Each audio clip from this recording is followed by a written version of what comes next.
صحیح بخاری حدیث نمبر 221۔ ایک دیہاتی شخص آیا اور اس نے مسجد کے ایک کونے میں پیشاب کر دیا۔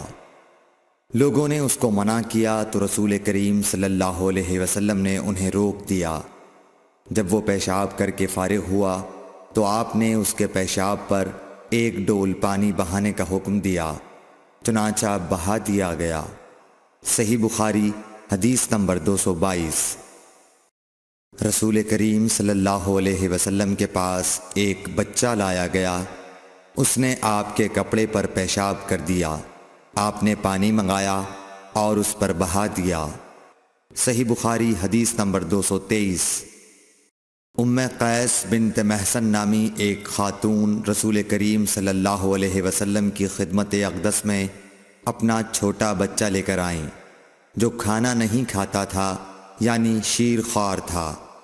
رسول کریم صلی اللہ علیہ وسلم نے اسے اپنی گود میں بٹھا لیا۔ اس بچے نے آپ کے کپڑے پر پیشاب کر دیا۔ آپ صلی اللہ علیہ وسلم نے پانی منگا کر کپڑے پر چھڑک دیا اور اسے نہیں دھویا۔ صحیح بخاری حدیث نمبر 224۔ حذیفہ رضی اللہ تعالیٰ عنہ روایت کرتے ہیں کہ نبی کریم صلی اللہ علیہ وسلم کسی قوم کی کوڑی پر تشریف لائے، بس آپ صلی اللہ علیہ وسلم نے وہاں کھڑے ہو کر پیشاب کیا، پھر پانی منگایا۔ میں آپ صلی اللہ علیہ وسلم کے پاس پانی لے کر آیا تو آپ نے وضو فرمایا۔ صحیح بخاری حدیث نمبر 225۔ حذیفہ رضی اللہ تعالیٰ عنہ کہتے ہیں کہ ایک مرتبہ میں اور رسول کریم صلی اللہ علیہ وسلم جا رہے تھے کہ ایک قوم کی کوڑی پر جو ایک دیوار کے پیچھے تھی پہنچے، تو آپ اس طرح کھڑے ہو گئے جس طرح ہم تم میں سے کوئی شخص کھڑا ہوتا ہے۔ پھر آپ نے پیشاب کیا اور میں ایک طرف ہٹ گیا۔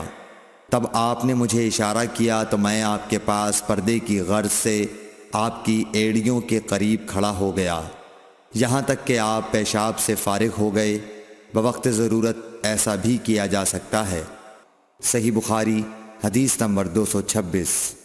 ابو موسیٰ اشعری پیشاب کے بارے میں سختی سے کام لیتے تھے اور کہتے تھے کہ بنی اسرائیل میں جب کسی کے کپڑے کو پیشاب لگ جاتا تو اسے کاٹ ڈالتے۔ ابو حذیفہ کہتے ہیں کہ کاش وہ اپنے اس تشدد سے رک جاتے، کیونکہ رسول اللہ صلی اللہ علیہ وسلم کسی قوم کی کوڑی پر تشریف لائے اور آپ نے وہاں کھڑے ہو کر پیشاب کیا۔ صحیح بخاری حدیث نمبر 227۔ ایک عورت نے رسول کریم صلی اللہ علیہ وسلم کی خدمت میں حاضر ہو کر عرض کی، حضور فرمائیے ہم میں سے کسی عورت کو کپڑے میں حیض آ جائے تو وہ کیا کرے؟ آپ نے فرمایا کہ پہلے اسے کھرچے، پھر پانی سے رگڑے اور پانی سے دھو ڈالے اور اسی کپڑے میں نماز پڑھ لے۔ صحیح بخاری حدیث نمبر 228۔